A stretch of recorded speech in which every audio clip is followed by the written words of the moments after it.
Bapak, ibu-ibu, saudara-saudara kaum muslimin rahimakumullah.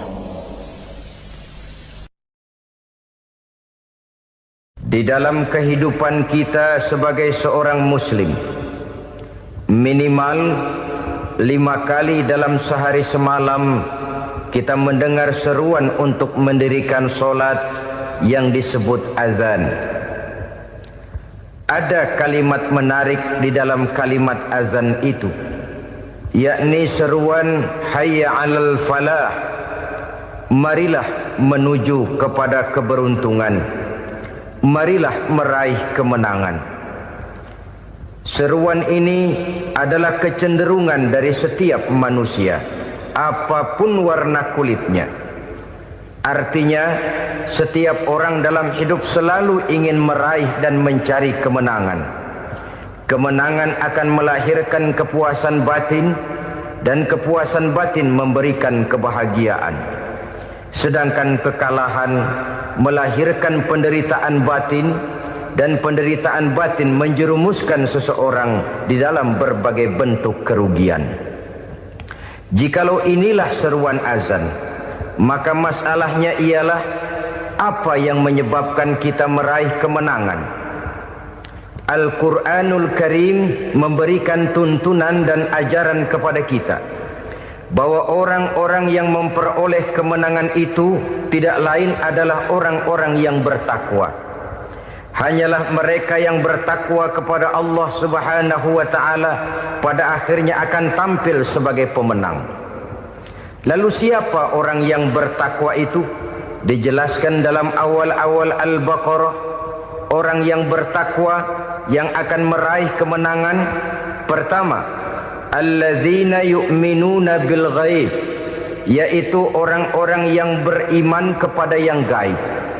Percaya bahwa ada alam yang gaib, alam yang abstrak, alam yang tidak bisa dijangkau oleh salah satu daripada panca indera kita. Mereka percaya dan beriman kepada adanya malaikat, beriman kepada adanya iblis dan jin, beriman kepada adanya alam kubur, beriman kepada adanya alam mahsyar, beriman kepada adanya alam akhirat, beriman kepada adanya surga dan neraka. Beriman bukan cuma sekedar beriman dalam ucapan bibir saja, tetapi beriman yang nilai iman itu mampu mewarnai gerak dan gaya hidupnya. Iman yang meresap sampai ke tulang sumsum, kemudian memberikan dampak positif di dalam kehidupan manusia. Alam, kita tahu, adalah sesuatu yang selain Allah, dan Allah bukanlah alam. Apapun namanya selain daripada Allah, itu adalah alam. Alam pada hakikatnya terbagi menjadi dua. Ada alam syahadah, alam nyata, alam konkret, alam yang bisa dijangkau oleh salah satu indera kita. Kemudian ada alam ghaib, alam yang tidak bisa dijangkau oleh panca indera kita, alam metafisika, alam abstrak, alam yang wajib kita imani keberadaannya. Kita percaya bahwa malaikat itu ada. Kita percaya kepada jin, bahwa jin itu ada. Kita percaya kepada adanya iblis dan setan. Bukan percaya kepada iblis dan setannya, percaya bahwa iblis dan setan itu ada. Itu termasuk salah satu daripada sifat orang yang bertakwa kepada Allah. Saudara-saudara kaum muslimin rahimakumullah, kecenderungan pembangunan yang lebih bersifat materialistis biasanya menggeser aspek kehidupan rohani. Orang berpikir empiri, dan dalam pola pikir yang demikian, maka alam gaib tidak lagi mendapat perhatian. Aspek kehidupan yang bersifat rohaniah malah mulai ditinggalkan. Akibatnya terjadilah kepincangan di dalam kehidupan kita. Pernah ada satu pengalaman pribadi dalam perjalanan kembali ke tanah air. Dalam pesawat di sebelah kanan saya duduklah seorang Jerman, namanya Heiner Simonsen. Iseng saya ajak kenalan, saya ajak ngobrol, saya tanya dia. Saya bilang, Mas Heiner ini, kalau pesawat yang kita tumpangi ini jatuh ke bawah, kira-kira apa yang bakal terjadi, Mas? Dia bilang, kita semua akan mati. Begitu? Iya. Oke. Apa itu mati? Tanya saya. Dia bilang, untuk tahu apa itu mati, kita harus tahu lebih dahulu apa itu hidup. Saya pikir nih bule bisa ngomong juga. Baiklah kata saya. Apa hidup menurut Anda itu? Oh, hidup itu dia bilang, kalau seluruh anggota badan kita bekerja secara normal, paru-paru memompa darah secara normal, jantung berdetak secara normal, sel-sel tubuh bekerja secara fit, dan organisme tubuh hanya mau bekerja secara normal, dia bilang, kalau kita memberi makan yang cukup, menu yang teratur, dan gizi yang lengkap. Saya bilang, kesimpulannya apa, Ner? Dia jawab, hidup adalah dari tangan ke mulut. Life is from the hand to the mouth, kata dia. Hidup adalah dari tangan ke mulut. Jadi masalah hidup tidak lebih daripada masalah isi perut. Orang pergi pagi, pulang sore, peras keringat, banting tulang, perut yang dibelain. Saya bilang, you are wrong. Sampean salah, Ner. Kamu orang Islam bukan? Bukan. Pantas. Kenapa saya salah? Dia bilang. Ya jelas salah. Salahnya di mana? Kamu ini manusia. Kalau hidup cuma dari tangan ke mulut, saya bilang, kambing di kampung saya juga begitu pikirannya, Ner. Itu kambing di kampung saya, asal perutnya kenyang, sudah hidup dia. Perkara besok bagaimana, lusa prospeknya macam mana, bulan depan ada apa, kambing nggak pernah mikir. Di kampung saya kambing juga pikirannya begitu. Kamu Kristen ya? Tadinya. Loh kok tadinya, lalu apa sekarang kamu ini? Dia bilang, sekarang saya netral. Saya tidak beragama, tapi saya percaya kepada Tuhan sebagai pencipta alam. Saya ingat benar dia bilang, I haven't any religious, but I believe to God as the creator of the world. Kenapa bisa netral begitu, Ner? Habis saya bingung katanya. Islam bilang Islam baik, Kristen bilang Kristen baik, Hindu Buddha bilang Hindu Buddha baik, semua agama baik. Saya netral sekalian, nggak beragama. Yang penting saya percaya kepada Tuhan. Saya bilang, Ner, kamu ini kayak orang mau beli celana, lalu bingung.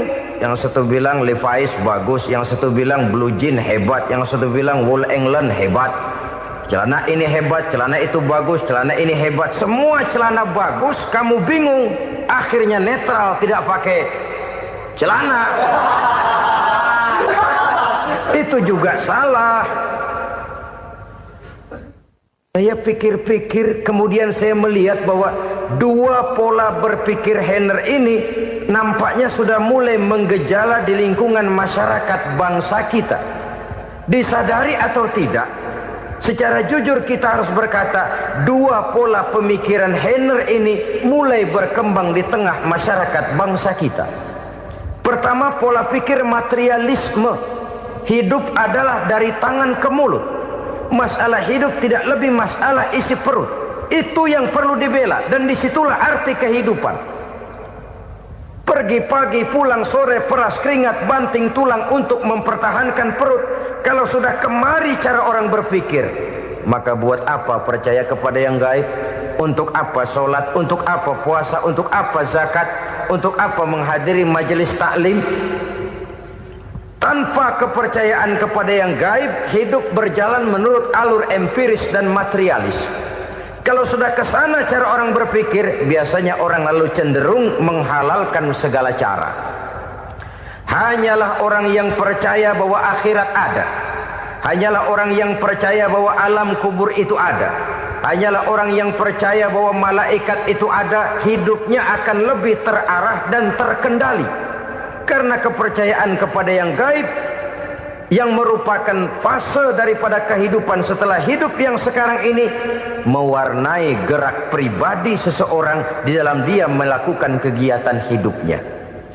Pola berpikir materialisme, disadari atau tidak, mulai menggejala di lingkungan masyarakat bangsa kita. Hidup tidak lebih dari urusan tangan ke mulut, mulut ke tangan, tangan ke mulut. Asal perut sudah kenyang, hiduplah sudah. Perkara bagaimana prospek hari yang akan datang, bagaimana akhirat, tidak jadi persoalan. Ini yang oleh Nabi diperingatkan, ad-dunya sijnul mu'min wa jannatul kafir. Dunia adalah penjara bagi orang beriman dan surga bagi orang kafir. Dulu di zaman Belanda hadis ini pernah disalah tafsirkan, disalah artikan, digunakan sebagai senjata untuk mengkebiri dan membuat impoten umat Islam. Sudahlah umat Islam gak usah macam-macam, kata Belanda. Dunia ini kan penjara buat orang Islam, surga buat orang kafir. Di penjara jangan bertingkah.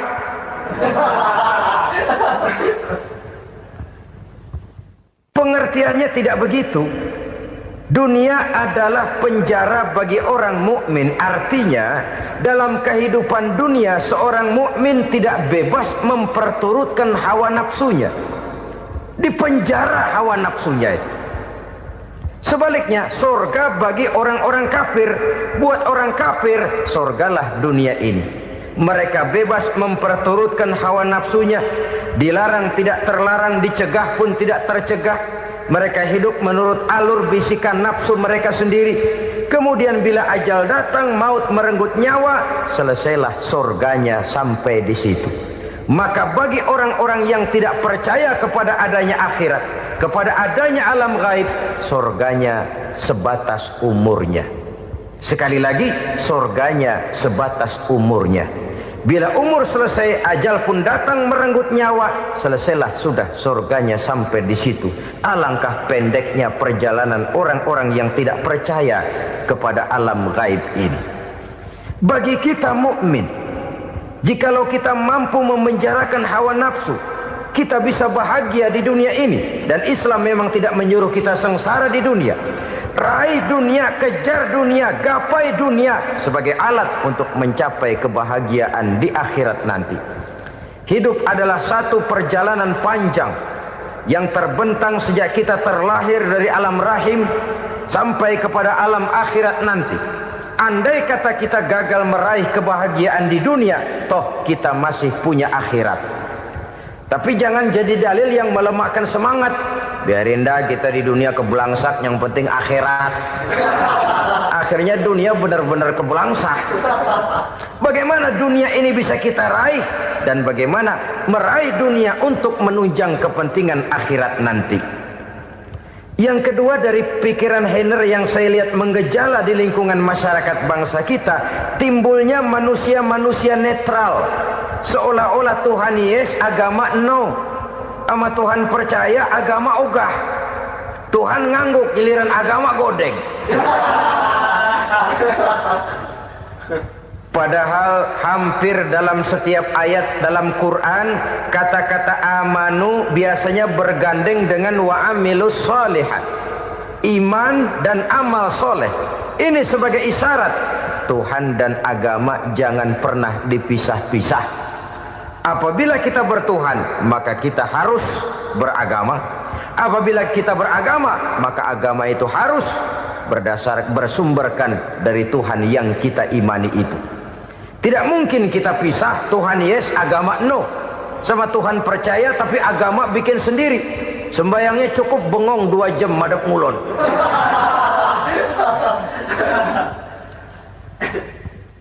Saudara-saudara kaum muslimin rahimakumullah.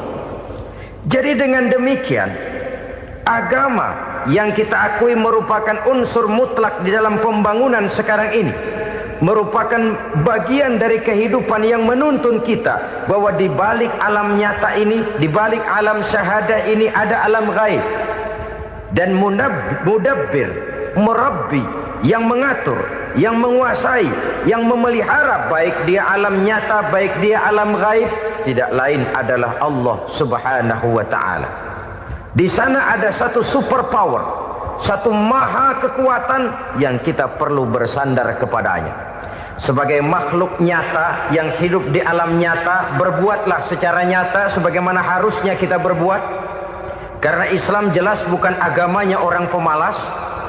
Islam jelas bukan agamanya orang yang mengajarkan setelah selesai sholat boleh duduk, nggelenggem ayam-ayam, ndelohom, menghitung bintang di langit sambil menunggu keajaiban. Tidak. Islam adalah agama yang mengajarkan apabila sholat sudah selesai kamu kerjakan, bertebaranlah di permukaan bumi, cari karunia Tuhanmu. Jangan hidup berpangku tangan menunggu keajaiban. Karena hidup bukan undian. Jangan berharap untung besar tanpa mau peras keringat. Tapi di sebalik itu toh kita juga harus yakin bahwa di sisi usaha nyata yang kita lakukan ada satu super power, satu maha kekuatan gaib yang menentukan berhasil dan tidaknya usaha kita. Kepercayaan kepada hal semacam inilah yang mendorong kita untuk mempunyai sandaran vertikal, agar jikalau usaha ini berhasil, kita tidak lupa diri dan lupa daratan. Jikalau usaha ini gagal, kita tidak putus asa dan buruk sangka, tidak cupik pandangan dan sempit hati, tapi mampu melihat persoalan dengan kacamata putih sambil husnuzon kepada Allah Subhanahu wa ta'ala. Kita percaya malaikat itu ada. Ada yang namanya Raqib dan Atid, mengawasi gerak hidup kita sampai kepada gerak hati kita.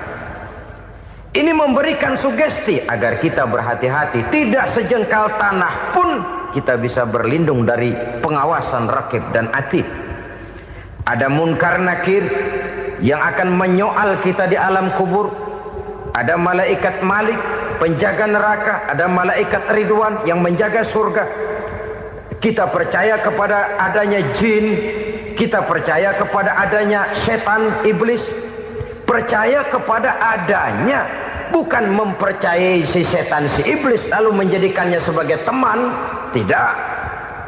Percaya bahwa mereka itu ada dan merupakan makhluk Allah yang gaib, yang diciptakan Allah Azza wa Jalla. Kepercayaan kepada alam gaib memberikan motivasi terhadap gerak lahir manusia, sehingga dengan motivasi kepercayaan kepada yang gaib, gerak lahir jadi lebih terarah, jadi lebih terpelihara. Pernah seseorang bertanya, "Pak, apakah adanya akhirat bisa dibuktikan secara ilmiah?" Saya bilang tidak bisa, tidak bisa. Kenapa? Karena yang berangkat nggak pernah pulang kemari lagi.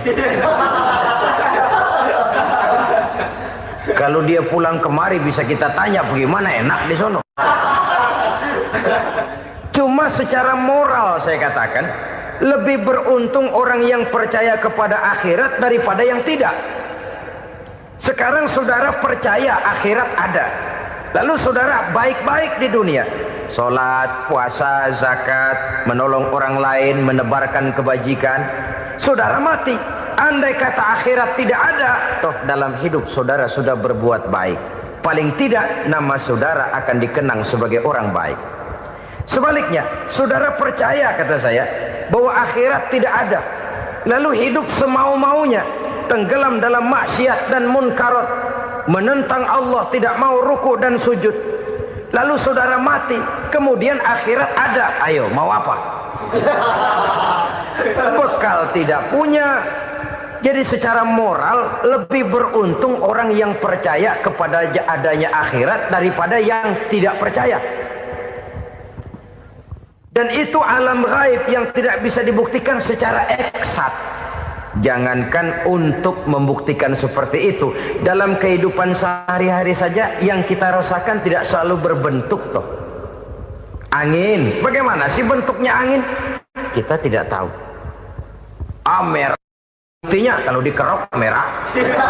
Yang merah itu kulit, yang kulit kita bukan anginnya. Sakit, rasa sakit itu ada, tapi bagaimana bentuk sakit kita nggak pernah tahu. Kalau kita makan cabai pedas, bagaimana bentuk pedas itu tidak ada, tapi rasa ada. Bentuk pedas hijau, cabenya bukan pedasnya. Tidak semua yang kita rasakan bisa kita gambarkan dalam bentuk yang konkret. Oleh karena itu, sekali lagi bahwa kepercayaan kepada alam yang gaib mampu memberikan satu sugesti yang menata kehidupan seseorang lebih lurus, lebih terarah, dan lebih terkendali. Maka wajar kalau kepercayaan kepada yang gaib mengantarkan seseorang untuk meraih kemenangan. Kenapa? Dia percaya kepada yang gaib, bahwa akhirat ada, bahwa alam kubur ada, bahwa pertanggungan jawab itu ada. Maka dia lalu tidak hidup saenae udele dewe, itu loh. Tidak hidup menurut seleranya sendiri, terarah, teratur. Ini cirinya yang pertama. Orang bertakwa yang akan meraih kemenangan, mereka beriman, mereka percaya kepada yang gaib. Bahkan hal-hal konkret saja selalu berangkat dari yang gaib. Saudara-saudara, para remaja, para pemuda sekarang ini tidak pernah tahu toh siapa yang akan jadi teman hidup saudara. Kita bisa saja ngerancang, mentargetkan, tapi toh akhirnya yang namanya jodoh bukan kekuasaan kita. Rezeki di luar kemampuan kita. Begitu juga ajal, maut, jodoh, ajal adalah contoh-contoh konkret bahwa pada akhirnya yang gaiblah yang menentukan. Bertahun-tahun ngelancong, emang jodoh seret nggak jadi.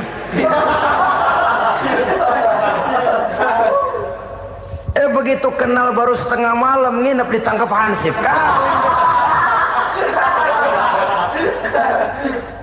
Hal-hal semacam itu kadang-kadang kita berpikir suuzon, gilet, perempuannya cakep banget, lakinya rebek amat. Memang begitulah jodohnya. Memang begitulah jodohnya. Saudara hadirin ma'asyiral muslimin yang saya hormati, jadi hal-hal yang konkret saja kita yakini sepenuhnya ditentukan oleh satu superpower yang gaib itu tadi. Dari sanalah segala ketentuan itu berangkat dan kesanalah segalanya akan kembali.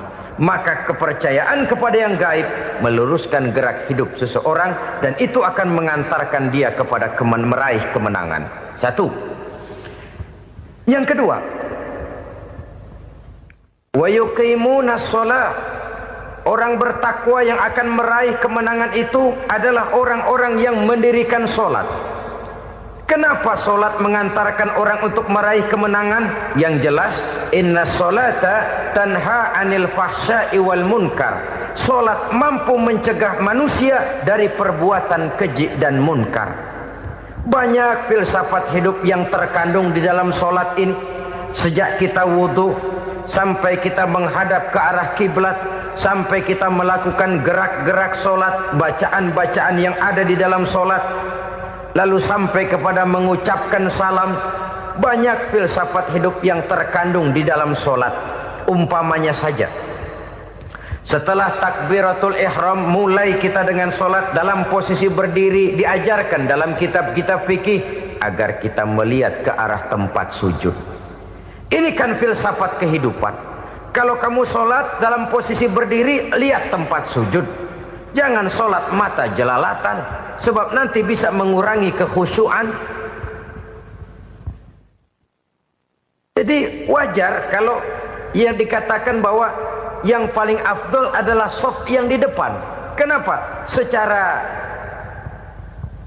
harfiah pengertiannya akan lebih mengundang kekhusyuan. Kenapa? Kalau kita di shaf paling depan di masjid umpamanya paling banter kita lihat tembok. Tapi kalau kita shaf di tengah atau di belakang, orang-orang di depan kita pun akan kelihatan. Yang bajunya loreng, yang bajunya genggang, yang bajunya macam-macam. Kita lihat, kadang-kadang kita pikirin, ada yang bajunya bolong. Kita sholat tapi dalam hati, nih orang bajunya robek ya nggak tahu apa. Ada saja hal-hal yang mengusik kekhusyuan kita. Oleh sebab itu diajarkan dalam posisi berdiri, lihat, arahkan pandangan matamu kepada tempat sujud. Ini kan filsafat kehidupan. Maksudnya apa? Kalau lagi diri lihat dong tempat sujud. Kalau udah di atas ingat dong sama yang bawah. Kalau sudah tinggi ingat dong dari mana kamu berangkat. Kalau sudah berkuasa bantu dong yang lemah. Kalau sudah kaya santuni dong yang miskin. Kalau sudah alim bimbing dong yang awam. Ini filsafat kehidupan. Dalam posisi berdiri kau lihat tempat sujud. Ini akan melahirkan kepekaan sosial di mana seseorang mau tahu kepada orang lainnya. Bagaimanapun kaya kita, tinggi pangkat dan jabatan kita, jikalau hidup hanya untuk kepentingan perut sendiri saja, rasanya belum membawa manfaat di dalam kehidupan kita. Tapi efek yang tertinggi sesungguhnya, solat mencegah manusia dari perbuatan keji dan munkar. Perbuatan keji dan munkar walaupun kelihatannya mendatangkan uang, membawa keuntungan, tapi itu keuntungan semu, keuntungan sementara. Dengan menipu orang lain kita bisa dapat untung, tapi tidak membawa berkah. Dan itu adalah kerugian besar dalam kehidupan kita. Maka untuk meraih kemenangan harus dimulai dengan membentuk kepribadian yang tegar, memiliki sandaran vertikal yang langsung kepada Allah Subhanahu wa ta'ala. Dan itu hanya bisa kita tempuh melalui jalur ibadah formal yang sudah ditentukan Allah, yakni solat yang 5 waktu. Untuk memperkuat itu ada solat-solat sunnah, rawatib, nawafil sebagai terminal-terminal kontrol cadangan untuk memelihara stabilitas temperatur batin di dalam kita berhubungan dengan zat yang maha gaib, yaitu Allah Subhanahu wa ta'ala. Orang sering bertanya, Pak, itu tetangga saya nggak sholat, duitnya nggak habis-habis, Pak. Nggak sholat tapi mobilnya tambah terus. Nggak sholat tapi usahanya makin maju. Tapi di sisi lain ada orang yang rajin sholat, rezekinya butak bener. Anaknya mana kurus, mana korengan. Saudara hadirin ma'asyiral muslimin rahimakumullah. Harus saya katakan bahwa solat memang bukan untuk cari duit. Solat adalah sandaran vertikal kita kepada Allah. Sedangkan soal rezeki itu berkaitan dengan sifat Allah maha pengasih dan maha penyayang. Allah maha pengasih, siapapun dikasih kalau mau usaha. Allah maha penyayang, tidak semua orang disayang oleh Allah Azza wa Jalla. Dan belum tentu banyak harta itu merupakan nikmat. Mungkin juga istidraj. Artinya istidraj itu dikasih tapi diambulin, kalau bahasa Betawinya itu. Dikasih tapi diambulin, itu bukan merupakan nikmat sesungguhnya, lebih merupakan azab dari Allah Subhanahu wa ta'ala.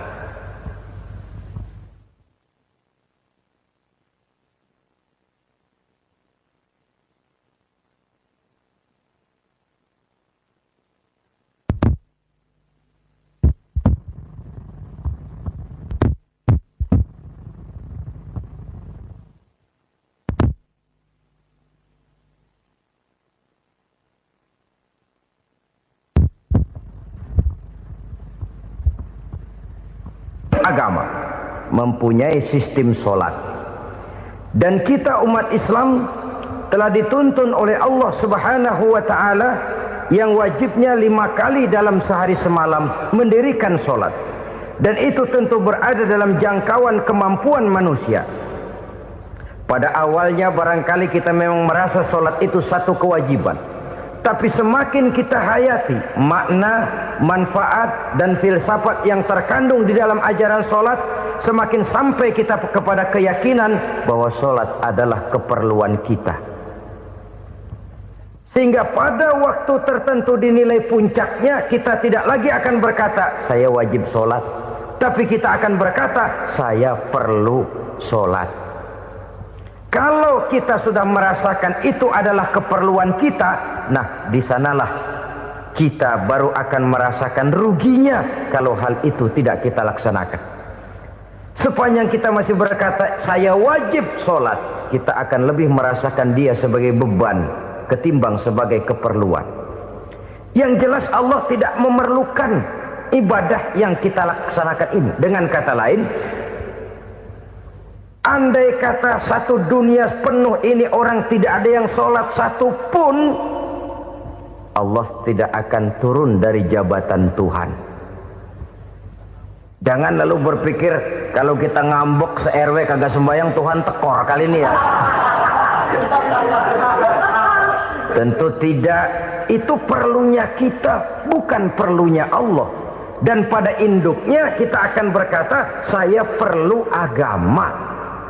Kalau secara induk kita sudah memerlukan agama, maka konsep-konsep yang ada di dalam ajaran agama itu pun adalah juga merupakan keperluan kita. Baik dia bernama sholat, baik dia bernama puasa, baik dia bernama zakat, baik dia bernama haji, seluruhnya adalah keperluan kita.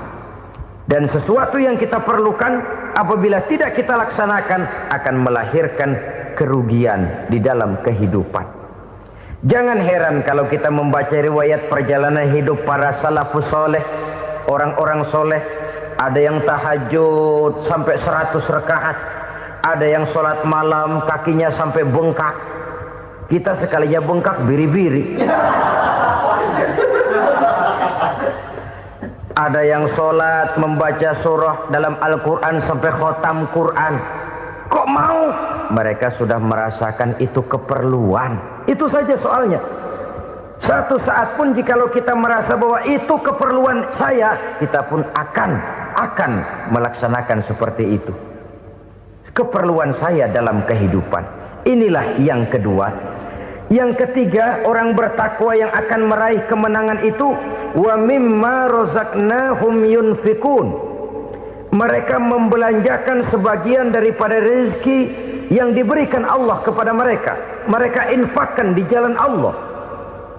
Ada satu dialog menarik. Satu hari seorang anak muda bertemu dengan seorang kakek-kakek yang sudah dikenalnya baik. Bertanyalah anak muda ini, "Kek, umur kakek berapa tahun?" 15 tahun, kata si kakek. "Anak kakek berapa orang?" 1. "Harta kakek berapa banyak?" 15 juta. Si anak muda ini bengong. Lalu protes, "Kok kakek bohongin saya?" "Kenapa?" "Saya tahu umur kakek 70 tahun. Kenapa ngaku 15? Saya tahu anak kakek 5. Kenapa bilang 1? Saya tahu kakek miliuner, miliaran uang kakek. Kenapa ngaku cuma 15 juta? Begini, kata si kakek tadi. Benar, umur saya 70 tahun. Tapi dari umur yang 70 tahun itu baru 15 tahun terakhir ini saya merasakan ibadah kepada Allah. Meninggalkan maksiat, jauh dari segala macam munkarat. Maka yang 15 tahun inilah yang benar-benar saya rasakan sebagai umur saya. Benar anak saya 5, tapi yang 4 susah diatur. Cuman 1 rasanya nih yang bakal jadi si buah hati belahan jantung pelanjut cerita penerus sejarah. Cuma 1 ini yang saya harapkan, yang akan jadi anak soleh, yang akan membuat saya menerima pensiunan pahala. Kalau yang 4 apek dah, nggak ada harapan. Yang 1 nyekek botol melulu. Oh begitu, iya. Lalu kenapa kakek bilang harta kakek cuma 15 juta padahal saya tahu kakek uangnya miliaran, depositonya banyak? Ya karena 15 juta itulah yang saya ingat yang pernah saya belanjakan di jalan Allah. Saya merasa itulah harta saya yang sebenarnya. Yang miliaran yang saya simpan di bank kelak, kalau satu saat saya mati akan jadi rebutan di antara anak-anak saya. Iya kalau anak saya soleh kayak yang 1 ini. Kalau yang 4 tadi udah tulen dia bakal berantem dah berebut tuh. Jadi 15 juta yang saya belanjakan di jalan Allah inilah yang saya merasakan benar-benar harta saya yang sesungguhnya. Dialog ini patut menjadi bahan renungan kita bersama. Diberikan kita umur 40, 50, 60, 70, 80. Berapa tahun dari umur yang diberikan itu yang jalan mulus, yang kita gunakan untuk melaksanakan ibadah? Banyak harta kita simpan di bank, di lemari, di dompet, di tas. Tapi berapa yang sudah kita depositokan di jalan Allah yang akan menemani kita di hari kita kembali nanti? Maka orang bertakwa yang akan meraih kemenangan, wa mimma razaqnahum yunfikun, mereka membelanjakan sebagian dari rezeki yang diberikan Allah di jalan Allah Subhanahu wa ta'ala. Ma'asyiral muslimin rahimakumullah. Zahirnya memang kita memberikan kepada orang lain, tapi hakikatnya kita menyimpan untuk diri kita sendiri. Kita memberikan kepada yatim piatu 25.000. Zahirnya kita memberikan si yatim, hakikatnya kan kita cuma nyimpan. Saya berikan, titip kepadamu, ini untuk saya di akhirat. Kau boleh belikan baju, kau boleh belikan untukmu makan, kau boleh bayarkan sekolahmu. Ini untuk saya. Hakikatnya kita nyumbang masjid 1 juta, zahirnya kita berikan kepada panitia masjid, tapi hakikatnya kan cuma titip 1 juta ya, untuk saya di alam kubur nanti. Silakan kau boleh belikan semen, ini uang, belikan besi, belikan pasir. Saya cuma sekedar titip untuk kepentingan saya. Hakikatnya kita cuma sekedar menitip. Sebagaimanapun pada hakikatnya, apapun yang kita miliki dalam kehidupan kan cuma sekedar hak guna pakai, bukan hak milik mutlak. Harta kita, rumah kita, kendaraan kita, kebun kita, pabrik kita, hak guna pakai saja. Hak milik mutlak cuma untuk Allah Subhanahu wa ta'ala. Saudara-saudara kaum muslimin rahimakumullah. Ini yang ketiga. Kemudian yang keempat, orang-orang bertakwa yang akan meraih kemenangan, allazina yu'minuna bima unzila ilaika, mereka yang beriman, mereka yang percaya kepada apa yang telah diturunkan kepadamu Muhammad, ay Al-Quran, yakni Al-Quranul Karim. Setelah percaya kepada yang gaib, mendirikan solat, kemudian menginfakkan sebagian dari rezeki yang diberikan Allah, mereka juga lalu percaya kepada yang diturunkan terhadap Nabi, yaitu tidak lain Al-Quranul Karim. Sekali lagi di sini, percaya bukan hanya sekedar percaya saja, tetapi percaya lalu menjadikan Al-Quran itu sebagai pedoman hidup. Sebab memang Al-Quran itu adalah GBHM, garis-garis besar haluan muslim. Apa yang harus kita lakukan, apa yang harus tidak kita lakukan, bagaimana mestinya kita bertingkah laku dan berbuat, seluruhnya tercantum di dalam Al-Quranul Karim. Itu sebabnya ketika satu hari Aisyah ditanya bagaimana akhlak Rasul, beliau menjawab, kana Rasulullah sallallahu alaihi wasallam khuluquhul Quran. Akhlak daripada Rasulullah tidak lain adalah Al-Quran. Jawaban simpel ini memberikan gambaran bahwa keseluruhan daripada konsepsi Quran sudah diterjemahkan dalam kehidupan Rasulullah sallallahu alaihi wasallam. Karena kita tahu akhlak adalah keseluruhan dari gerak hidup manusia. Sejak ia berpribadi, berumah tangga, bertetangga, bermasyarakat, sampai kepada berbangsa dan bernegara, Al-Quran tetap memberikan sentuhan nilainya.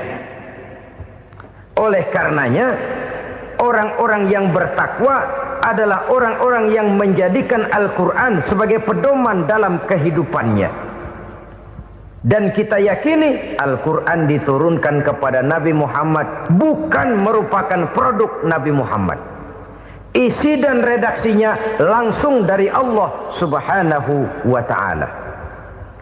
Kemudian cirinya yang kelima, orang bertakwa yang akan meraih kemenangan itu, wa ma unzila min qablika. Tidak hanya sekedar percaya kepada yang diturunkan terhadap Nabi Muhammad, yaitu Al-Quran, mereka juga percaya kepada apa yang pernah diturunkan kepada para nabi, kepada para rasul sebelum Nabi Muhammad. Percaya kepada adanya suhuf, percaya kepada adanya Taurat, percaya kepada adanya Injil, percaya bahwa Allah dahulunya sudah menurunkan Taurat kepada Musa, percaya bahwa Allah sudah menurunkan Injil kepada Isa, percaya Injil ada, Taurat ada, diturunkan Allah untuk Isa dan Musa, tetapi tidak wajib mengamalkannya karena kita sudah diberikan Al-Quranul Karim. Ini yang perlu saya garis bawahi. Kita percaya Allah telah menurunkan Injil dahulu kepada Isa. Kita percaya bahwa Allah telah menurunkan Taurat dahulunya kepada Nabi Musa. Kadang-kadang ini dijadikan dalih, dikacaukan pengertiannya. Quran saja mengajarkan bahwa orang yang bertakwa harus percaya kepada Injil, maka pakailah Injil. Apalagi kalau ayat sebelumnya ditilap, dihapus, dihilangkan, Injilnya yang ditekankan, maka akan terjadilah penekanan yang salah arah. Karena salah arah akhirnya bisa merusak dan menghancurkan akidah. Ketika Rasul satu saat pernah ditanya orang, "Ya Rasul, bagaimana sikap kita sebagai muslim terhadap Injil yang ada sekarang?" Beliau menjawab, "La tukadzibuhu jami'an wa la tusaddiquhu jami'an." Jangan didustakan seluruhnya, jangan juga dibenarkan semuanya. Artinya, ini sudah merupakan gambaran dari Rasul bahwa dalam Injil yang ada sekarang masih ada ajaran-ajaran tauhid yang dibawa oleh Nabi Isa dan diajarkan kepada umatnya. Tapi juga dalam Injil yang sekarang ini sudah terkena intervensi dan investasi manusiawi. Karena itu Rasul menyimpulkan, la tukadzibuhu jami'an wa la tusaddiquhu jami'an. Jangan didustakan semua, jangan dibenarkan seluruhnya. Kita memang percaya Allah telah menurunkan Injil kepada Nabi Isa dulu, tapi kita tidak wajib mengamalkan Injil. Kita percaya Allah telah menurunkan Taurat kepada Nabi Musa, tapi kita tidak wajib mengamalkan kitab ajaran Taurat. Yang wajib kita percayai dan kita amalkan hanyalah Al-Quranul Karim. Kenapa? Oleh karena baik yang ada di dalam Taurat, baik yang ada di dalam Injil, tentu tercakup di dalam Al-Quran sebagai kitab terakhir yang diturunkan oleh Allah Subhanahu wa Ta'ala. Dan itu wajar. Kalau seorang pejabat mau mengeluarkan satu keputusan baru, tentu dia harus meninjau keputusan-keputusan lama. Andai kata dianggap tidak berlaku, dianggap tidak relevan lagi, maka keputusan-keputusan lama itu tentu sudah dianggap tidak berlaku. Sebagian daripada aturan-aturan dalam keputusan lama yang masih dianggap relevan tercantum dalam keputusan baru yang wajib diamalkan. Begitulah hubungannya antara Al-Quran, Taurat, Zabur, dan Injil. 4 kitab samawi yang diturunkan Allah masing-masing kepada Zabur untuk Nabi Daud, Taurat untuk Nabi Musa, dan Injil untuk Nabi Isa alaihi wassalatu wassalam. Ketiga-tiga kitab itu kita percayai adanya. Kita yakini Allah telah menurunkan Zabur, Taurat, dan Injil. Tapi kita tidak wajib mengamalkannya. Yang wajib kita mengamalkannya sekarang ini tidak lain hanyalah Al-Quranul Karim saja. Karena ia mencakup apa yang ada di dalam Zabur, apa yang ada di dalam Taurat, dan apa yang ada di dalam Injil. Keotentikannya bisa dipertanggungjawabkan. Ya, tapi kan Nabi Muhammad sudah mati 14 abad yang lalu, dan di zaman beliau Al-Quran kan belum dikodifikasikan, belum ditulis. Bagaimana keotentikannya bisa dipertanggungjawabkan? Mudah saja. Allah berjanji, inna nahnu nazzalna dzikra wa inna lahu lahafizun. Kami yang menurunkan Al-Quran dan kami yang akan menjaga dan memeliharanya. Allah turunkan Quran, Allah menjaganya. Bagaimana cara Allah menjaga Al-Quran itu? Banyaknya orang-orang yang hafaz Al-Quran. Hafaz Al-Quran 30 juz, 114 surah, 6.666 ayat. Sehingga jangankan satu kata Jangankan satu ayat, satu kalimat saja berubah sudah akan timbul reaksi dan mudah dimengerti. Kenapa? Banyak orang-orang yang hafaz Al-Quran. Sedangkan pada setiap akhir tahun biasanya malaikat Jibril selalu mengadakan checking terhadap ayat-ayat yang diturunkan pada waktu itu. Di zaman Nabi sendiri sudah ada usaha kodifikasi. Dan yang lebih luar biasa lagi, sampai hari ini tidak seorang pun mampu membuat satu ayat saja semacam Al-Quran. Ke bahasa manapun dia diterjemahkan, naskah aslinya tetap ikut, rujukan dasarnya tetap ada. Berdasarkan itu maka tidak mungkin terjadi penyelewengan terhadap atau pemalsuan terhadap ayat-ayat Al-Quranul Karim. Kesuciannya, keotentikannya, kemurniannya bisa dipertanggungjawabkan. Ma'asyiral muslimin rahimakumullah. Oleh karenanya, konsepsi dasar daripada ajaran Islam ini memang tidak lain adalah Al-Quran dan Sunnah. Isi daripada agama Islam yang merupakan iman, Islam dan ihsan, konsepsi dasarnya tidak lain adalah Al-Quran dan Sunnah Rasulullah Sallallahu Alaihi Wasallam. Maka yang kita perlukan sekarang ini adalah terjemahan Al-Quran di dalam kehidupan kita. Dengan demikian, maka gaya kehidupan yang lebih Qurani itulah yang kita dambakan. Kita perlu memang terjemahan Quran dalam bahasa Inggris, dalam bahasa Belanda, dalam bahasa Jepang, tapi yang lebih kita perlukan adalah terjemahan Quran di dalam kehidupan kita. Konsekuen, tidak memanipulasi, ringan sama kita jinjing, berat sama kita pikul. Jangan kalau lempengan ayat Quran tuh kira-kira enak diamalin, keras teriakan kita. Giliran kira-kira ayat Quran itu mukul kepala kita sendiri, diam kita. Itu ciri yang pernah disindir Allah dalam awal-awal Baqarah juga. Ciri beragamanya orang yang munafik. Kullama adha'a lahum masyawfih, kata Allah. Wa iza azlama alaihim qamu. Apabila terang mereka jalan, apabila gelap mereka berhenti. Artinya, kalau kira-kira di Islam nguntungin, rame-rame pada teriak Islam. Tapi ketika diminta untuk berjuang, ketika dituntut untuk berkorban, rame-rame mengundurkan diri. Nasib agama tidak ubahnya seperti daun pisang yang dikait orang di tepi jalan lantaran tak berpayung di ketika hari hujan. Manakala hujan usailah sudah, daun itu pun dicampakkan di tepi jalan, diinjak pula orang nan lalu. Artinya orang menjadikan agama cuma sebagai lipstick, decoration only, tidak konsekuen. Hanya pada saat-saat kelihatannya Islam membawa keuntungan, rame-rame orang teriak-teriak tentang Islam. Tapi jikalau diminta berjuang, jikalau dituntut untuk berkorban, biasanya rame-rame juga mengundurkan diri. Jangan heran kalau mayoritas hitungan kita, tapi minoritas peranan kita. Kuantitas kita dalam jumlah, tapi dalam kualitas kita lebih sering jadi penonton daripada jadi pemain. Padahal itu sangat tidak boleh terjadi. Umat Islam di Indonesia harus bangkit. Umat Islam di Indonesia harus sadar akan keberadaannya. Tidak boleh hanya jadi penonton berpangku tangan. Karena memang agama kita juga mengajarkan untuk konsekuen di dalam menjabarkan ajaran-ajaran daripada agama kita. Kita sering jatuh menjadi umat yang lemah oleh karena kita ini tidak pandai menggalang kebersamaan yang diakibatkan tidak konsekuennya kita.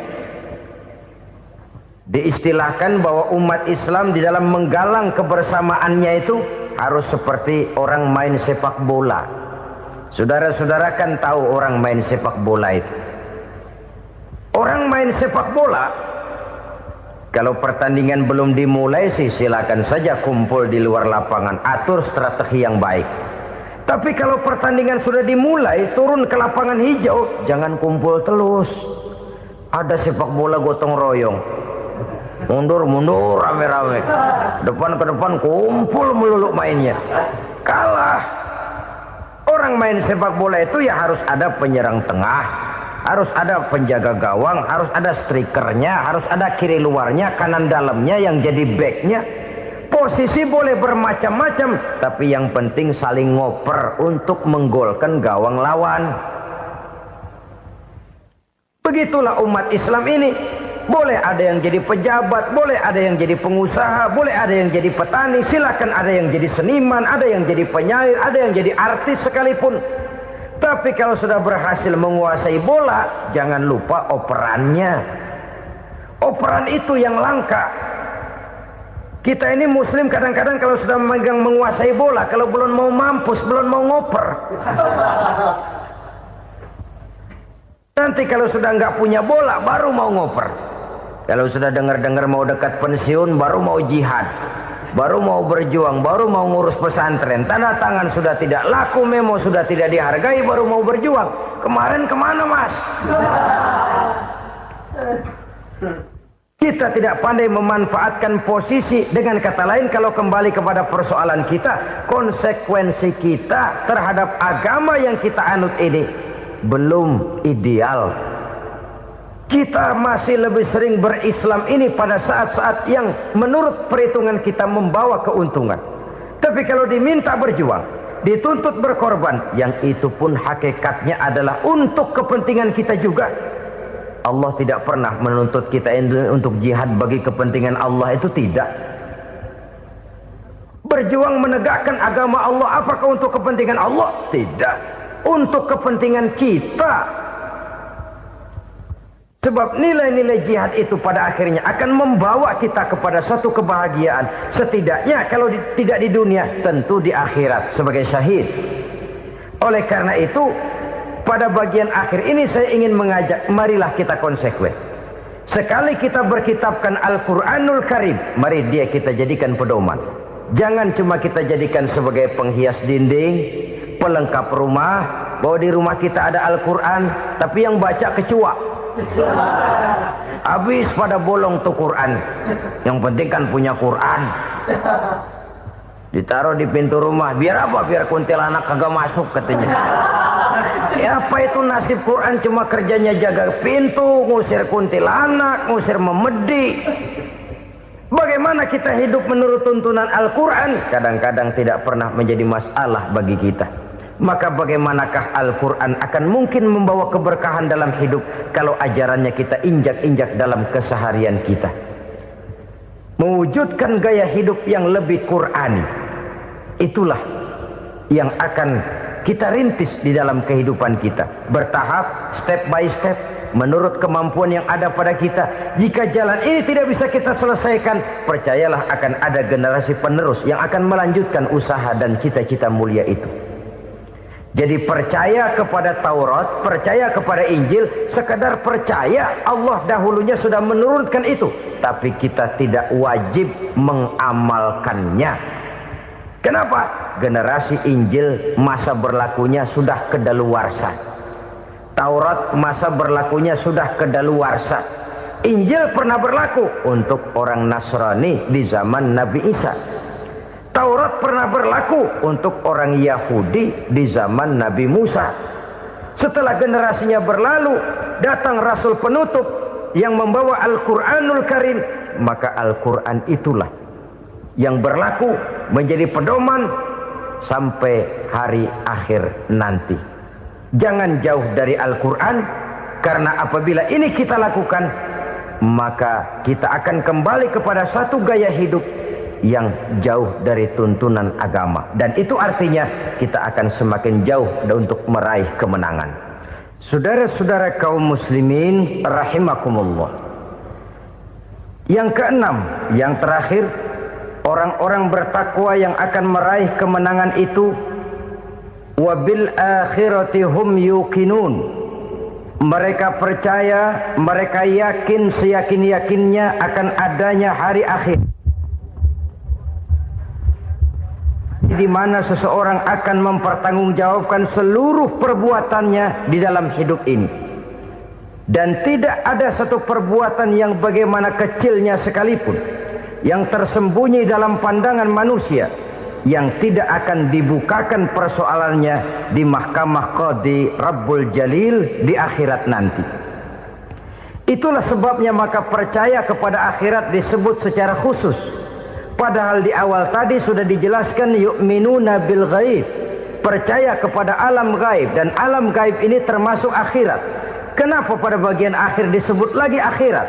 Karena ternyata bahwa kepercayaan kepada adanya akhirat merupakan induk dari kepercayaan terhadap adanya malaikat, setan, jin dan lain sebagainya, dan akan lebih memberikan sugesti dalam kehidupan manusia untuk meluruskan gerak hidupnya.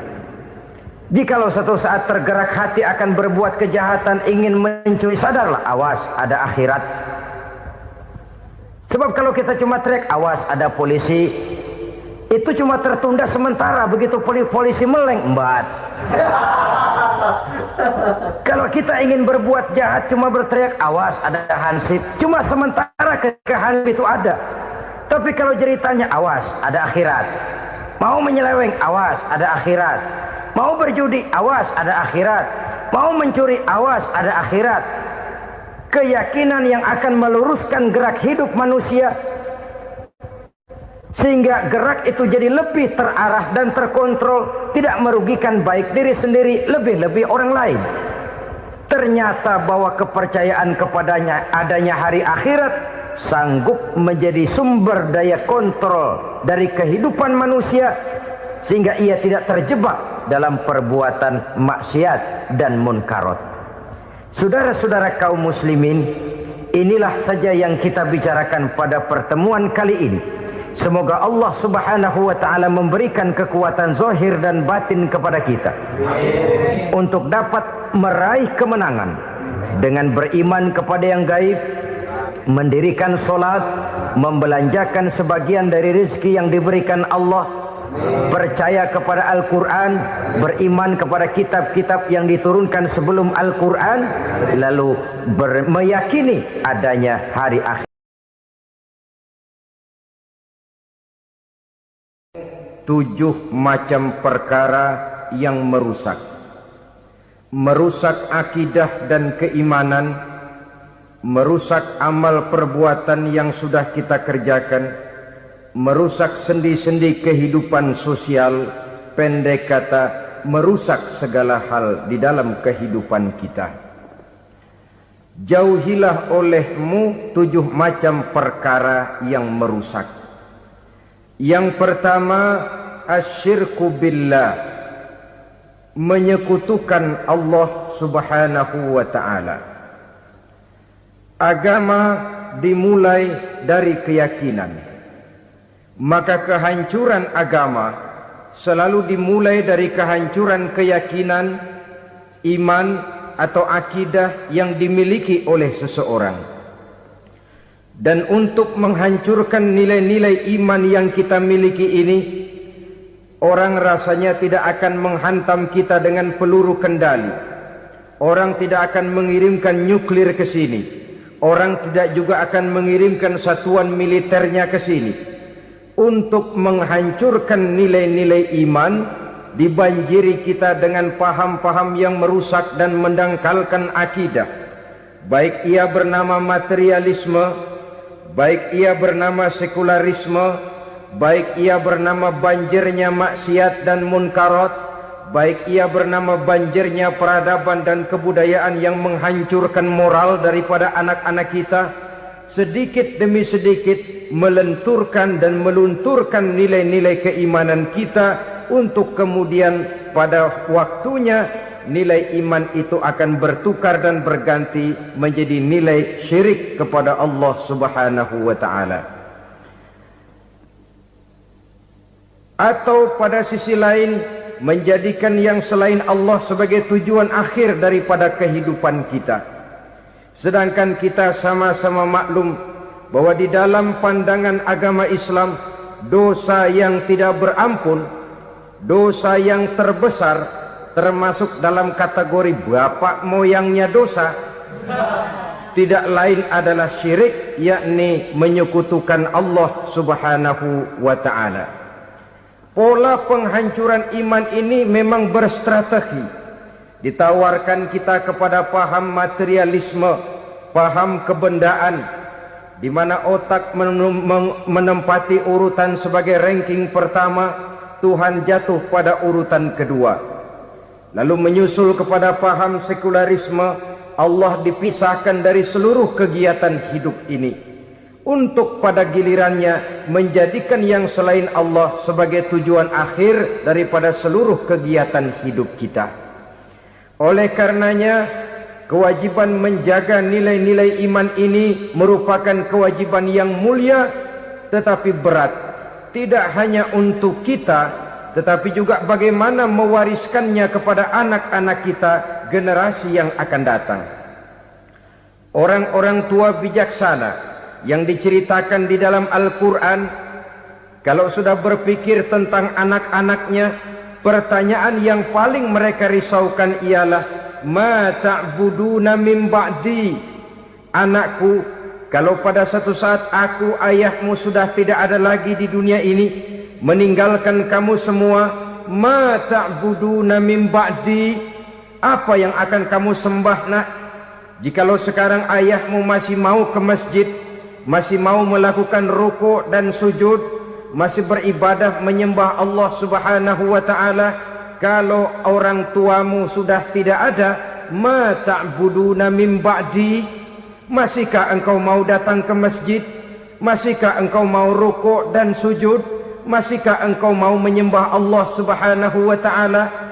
Pertanyaan ini yang dipikirkan oleh Nabi Yakub kepada putra-putranya. Pertanyaan ini yang diteruskan oleh Nabi Ibrahim kepada anak-anaknya. Pertanyaan ini yang diwariskan oleh generasi ulama salafus saleh kepada para generasi berikutnya. Bagaimana kita generasi sekarang?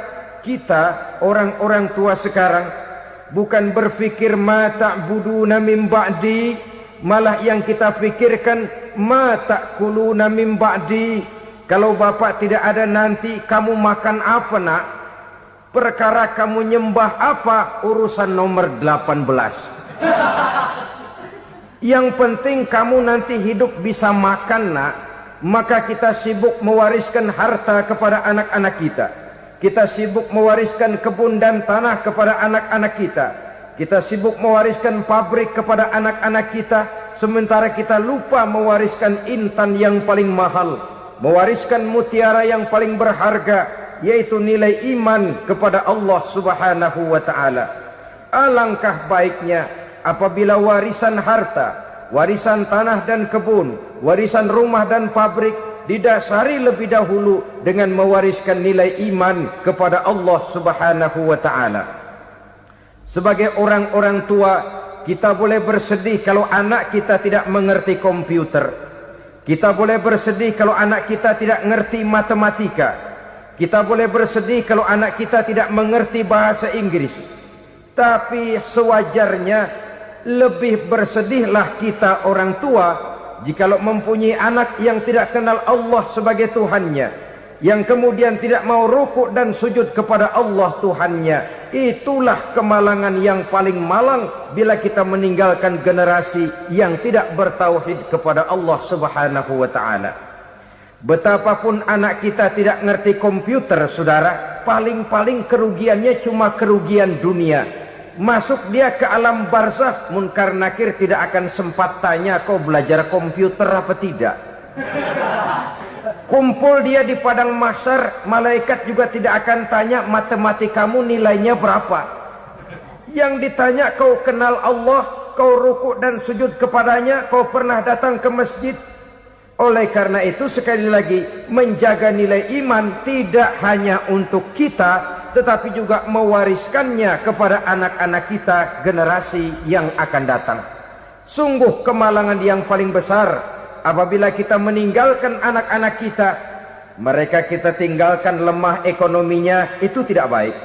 Mereka kita tinggalkan lemah otaknya, itu pun akan membuat mereka tertinggal oleh yang lain. Tapi yang paling celaka, jikalau kita tinggalkan mereka dalam kondisi lemah imannya, rapuh akidahnya, tidak baik dan tidak betul keyakinan hidupnya.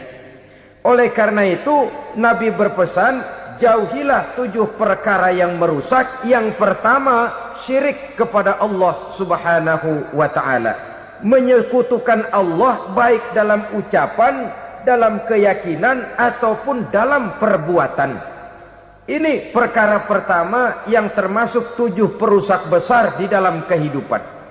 Kalau sudah jatuh kita ke lembah syirik, bagaimanapun banyak kebaikan yang kita kerjakan, berjiwa sosial, bertangan pemurah, gemar menolong orang lain, kalau memang dasarnya syirik, maka seluruh kebaikan kita akan hancur, tidak akan ada nilainya dalam pandangan Allah Subhanahu wa ta'ala. Dalam pandangan manusia, mungkin kita dicatat sebagai orang sosial, gemar menolong orang lain, tidak berpangku tangan melihat orang yang mendapat kesulitan. Tapi oleh karena dasarnya syirik, dasarnya tidak mentauhidkan Allah, maka seluruh nilai kebaikan yang kita kerjakan tidak akan ada nilainya dalam pandangan Allah Subhanahu wa ta'ala. Maka jagalah iman kita, jangan sampai dihinggapi penyakit syirik yang bagaimana kecilnya sekalipun. Sekali lagi, baik syirik dalam bentuk ucapan, syirik dalam bentuk keyakinan, sampai kepada syirik dalam bentuk perbuatan, kita berhindar kepada sifat-sifat yang sedemikian itu. Karena apa?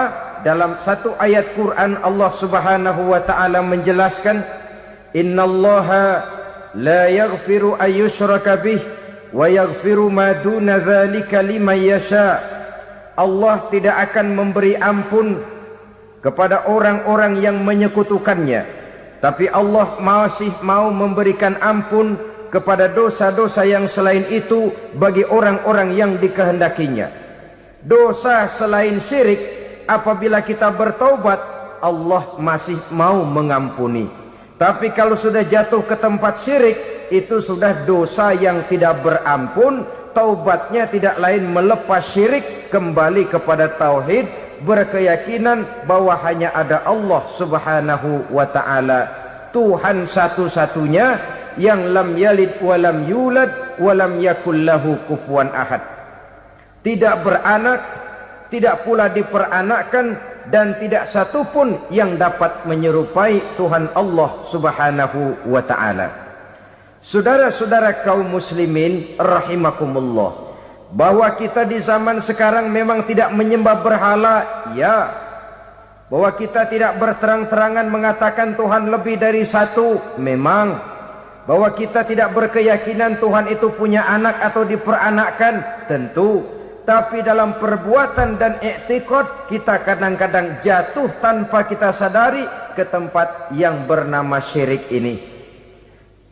Oleh karenanya, di zaman di mana teknologi makin canggih, di mana kemajuan pembangunan makin menjangkau berbagai aspek kehidupan, diperlukan keseimbangan antara kemajuan fisik material dengan kemajuan mental spiritual. Apabila tidak ada keseimbangan, yang terwujud tentulah kepincangan, yang diawali dengan pincangnya cara kita berpikir, sehingga pada akhirnya akan mengarah kepada pincangnya cara kita berbuat dan bertindak di dalam kehidupan kita. Oleh karena itu Nabi berpesan, jauhilah sifat syirik, karena syirik merupakan dosa yang teramat besar. Ini sifat merusak yang pertama. Yang kedua, kata Nabi, wasihra, jauhilah sihir. Sihir ini juga termasuk perkara yang merusak kehidupan. Kita semua sama-sama maklum bahwa sihir sebenarnya bukan persoalan baru. Sejak sebelum datang Islam, sihir itu sudah ada. Di zaman Yunani kuno, sihir ada. Di zaman Mesir kuno, di zaman Cina kuno, dan yang lain-lain yang serba kuno, sihir itu sudah ada. Bahkan para nabi pun, para rasul yang diutus oleh Allah Subhanahu wa ta'ala, senantiasa berhadapan dengan ahli-ahli sihir untuk menguji kebenaran dari misi yang mereka bawa. Sihir adalah perbuatan di luar kebiasaan yang bisa dikerjakan oleh ahlinya dengan bantuan jin atau setan. Hukum mempelajari sihir adalah haram, mengamalkannya lebih haram lagi.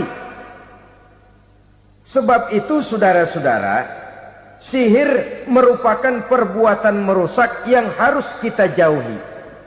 Ciri-ciri daripada perbuatan sihir, pertama, ia mengandung tipuan, bayangan khayal. Di zaman Nabi Musa misalnya, orang melihat tambang-tambang itu seperti ular. Nabi Musa melayangkan tongkatnya menjadi ular-ular besar yang memakan ular-ular kecil ciptaan tukang-tukang sihir Fir'aun tadi. Lalu sihir bisa terjadi dengan bantuan jin kafir atau setan. Kemudian ciri yang ketiga, sifatnya halus dan tersembunyi. Taruh kata ada seorang ahli sihir yang mempergunakan ayat-ayat Quran sebagai jompa-jampe, sebagai baca-bacaan, itu cuma sekedar kedok. Tujuannya tidak lain menjadikan agama sebagai ketok untuk membenarkan cara yang dimurkai oleh Allah Subhanahu wa ta'ala. Satu hadis yang diriwayatkan oleh Imam Bazar dan Tabrani, Nabi berpesan, "Laisa minna man tatayyara lahu au takahhana au tukuhhina lahu au sahira lahu." Tidak termasuk ke dalam golonganku, kata Nabi. Tidak termasuk umatku. Siapa mereka? Man tatayyara lahu, orang yang bertatoyur. Apa tatoyur itu? Dari kalimat toyaro, artinya terbang. Toir biasa diartikan dengan burung. Tatoyaro percaya kepada suara-suara burung. Man tatayyara lahu, mempercayai, meyakini dengan benar-benar kepada suara beburungan. Kan suka ada itu, nah bunyi burung tuh, maling liwat. Maling liwat. Burung bunyi, maling liwat. Itu termasuk tatayyara lahu, percaya kepada suara burung. Kan aneh kalau suara orang nggak dipercaya, suara burung malah dipercaya. Ada ustadz ceramah, kiai ngaji, nggak mau didengerin, burung dengerin bener. Nah, suaranya dari sebelah mana? Belah kulon. Nah, itu tandanya anu. Habis dihitung-hitung. Itu termasuk tatayyara lahu. Au takahana, atau bertenung, au tukuhina, atau minta ditenungkan, au sahirolahu, atau melakukan perbuatan sihir atau minta disihirkan. Laisa minna, tidak termasuk ke dalam golonganku, kata Nabi. Sehingga dengan demikian saudara-saudara, menghadapi sihir dengan sihir sekalipun termasuk perbuatan yang tidak diajarkan oleh agama. Kita kan mempelajari sihir untuk jaga diri. Tidak apa-apa. Yang dilarang mengamalkannya, dilarang juga mempelajarinya. Sebab orang kalau sudah mengetahui, biasanya lalu terangsang untuk mencoba. Kalau percobaannya berhasil, biasanya terangsang untuk coba lagi dan coba lagi. Pada akhirnya ketagihan, lalu beralih menjadi profesi, apalagi itu nanti bisa mendatangkan hasil uang. Saudara-saudara kaum muslimin rahimakumullah, kita manusia makhluk nyata. Kita hidup di alam nyata, terikat oleh sunnatullah, causality. Oleh karenanya, bagi kita keyakinan yang penuh, keikhlasan di dalam bertuhankan Allah, penyerahan diri sepenuhnya hanya kepadanya, itu sudah merupakan obat penangkal yang sangat ampuh agar kita tidak terkena penyakit-penyakit yang dibuat oleh setan dan para pembantunya. Sehingga beberapa ayat Quran mengajarkan, misalnya a'udzu bikalimatillahi tammati min syarri ma khalaq, atau bismillazi la yadurru ma'asmihi syai'un fil ardi wala fis sama, dengan menyebut nama Allah yang tidak bisa mendatangkan bahaya sedikit pun, dari baik yang datang dari langit maupun yang datang dari bumi. Jiwa yang kosong dari keyakinan yang penuh kepada Allah, jiwa yang penuh was-was dan ragu-ragu, itu yang mudah terserang oleh penyakit-penyakit yang dikerjakan oleh para tukang-tukang sihir, yaitu oleh setan dan seluruh para pembantunya. Kemudian hadis kedua yang diriwayatkan oleh Imam Ibn Hibban, Nabi bersabda, la yadkhulul jannata mudminu khamrin wala mu'minu bisihrin wala qati'u rahmin. Tidak masuk surga. Ini Nabi yang bilang, tidak masuk surga. Siapa itu? Pertama, mudminu khamrin, orang yang berkekalan dalam mabuk. Selalu mudminun itu sudah menjadi perbuatan rutinnya, tidak kapok-kapoknya, teler seumur hidup. Mudminu khamrin, tidak masuk surga orang yang selalu bermabuk-mabukan. Yang kedua, wala mu'minu bisihrin, orang mukmin tapi main sihir. Ini juga oleh Nabi diperingatkan, tidak akan masuk surga orang mukmin tapi suka main sihir. Wala qati'u rahmin, dan tidak juga orang yang memutuskan silaturahmi. Tiga macam manusia yang diperingatkan Nabi tidak akan masuk surga: orang yang selalu mabuk, orang mukmin yang main sihir, dan orang yang memutuskan silaturahmi. Saudara-saudara kaum muslimin rahimakumullah. Lalu orang berkata, kenapa dilarang kita bersihir? Padahal Rasul sendiri kan punya mukjizat. Nah, kita memang harus membedakan antara mukjizat dengan sihir. Dalam kehidupan agama kita kenal ada yang namanya mukjizat, ada yang namanya karomah atau keramat biasa diucapkan, ada yang namanya maunah, ada yang namanya irhas, ada juga yang namanya sihir. Kesemuanya ini berbeda, saudara-saudara. Yang dinamakan mukjizat itu khusus untuk para rasul saja. Satu kejadian luar biasa yang terjadi dilakukan oleh rasul atas izin dari Allah Subhanahu wa taala. Perbedaannya dengan sihir jelas. Sihir dari setan, mukjizat dari Allah. Sihir bisa dipelajari, mukjizat tidak. Sihir umumnya untuk maksud-maksud yang tidak baik, sedangkan mukjizat untuk memperkuat kebenaran yang disampaikan oleh para rasul dan ditentang oleh umatnya. Bahkan kafir Quraisy dahulu menganggap orang-orang ahli sihir itu berada dalam satu posisi yang hina, sehingga mereka mengatakan dan menuduh Nabi Muhammad sebagai tukang sihir. Tuduhan sebagai tukang sihir adalah tuduhan yang sangat aib dan hina. Di tengah masyarakat kufar jahiliyah, kedudukan tukang sihir dipandang sebagai kedudukan yang hina, sehingga mereka mengejek Nabi dengan sebutan tukang sihir. Jadi mukjizat hanya untuk Rasul saja. Kemudian karomah. Karomah ini asal kata dari karomah, kehormatan, kemuliaan yang diberikan Allah kepada hamba-hambanya yang rajin mendekatkan diri kepadanya. Oleh karena ketekunannya melaksanakan ibadah, Allah memberikan keistimewaan kepada orang itu, yang dengan keistimewaannya dia bisa mengerjakan yang tidak bisa dikerjakan oleh orang lain. Karomah hanya bisa dicapai dengan prestasi ibadah. Kalau sihir, mau ibadah apa enggak, asal dia belajar, bersatu dan berteman dengan setan, memenuhi persyaratan-persyaratan setan, biasanya lalu bisa. Sedangkan karomah tidak mungkin terwujud tanpa orang mendekatkan diri sedekat-dekatnya kepada Allah Subhanahu wa ta'ala.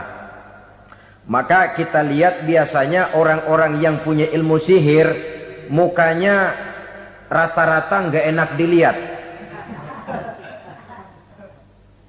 Kumuh, jauh dari air wudhu, jauh dari sujud kepada Allah, malah berteman dengan setan, menjadi pelayan-pelayannya setan. Saudara-saudara, adapun maunah, keistimewaan yang diberikan Allah kepada hamba-hambanya yang belum sampai kepada tingkat wali, tapi orang itu lebih banyak kebaikannya daripada kesalahannya. Umpamanya, saudara jalan bertiga, di pinggir jalan, saudara ada pada posisi di tengah, lalu bertiga ini ketabrak mobil. Menurut perhitungan saudara mati lebih dahulu, tapi terjadi hal yang aneh, dua teman saudara mati, saudara malah cuma luka dan lecet sedikit saja. Apa itu? Kalau kita lebih banyak kebaikannya daripada kesalahannya, itu yang dinamakan maunah, pertolongan yang diberikan Allah kepada hamba-hambanya yang lebih banyak kebaikannya daripada kesalahannya. Sedangkan yang dinamakan irhas, kejadian luar biasa pada diri seseorang pada waktu dia masih kecil, yang menunjukkan tanda-tanda keistimewaannya. Itu umumnya pada para nabi pada usia kecilnya sudah ada irhas, tanda-tanda istimewa. Jelas baik mukjizat, karomah, maunah maupun irhas berbeda dengan sihir. Sihir ini jelas saja merupakan bantuan dan persekutuan antara manusia dengan setan. Padahal setan, kata Allah dalam Al-Quran, innahu lakum aduwwum mubin, sesungguhnya setan bagi kamu adalah musuh yang sangat jelas. Saudara-saudara kaum muslimin rahimakumullah,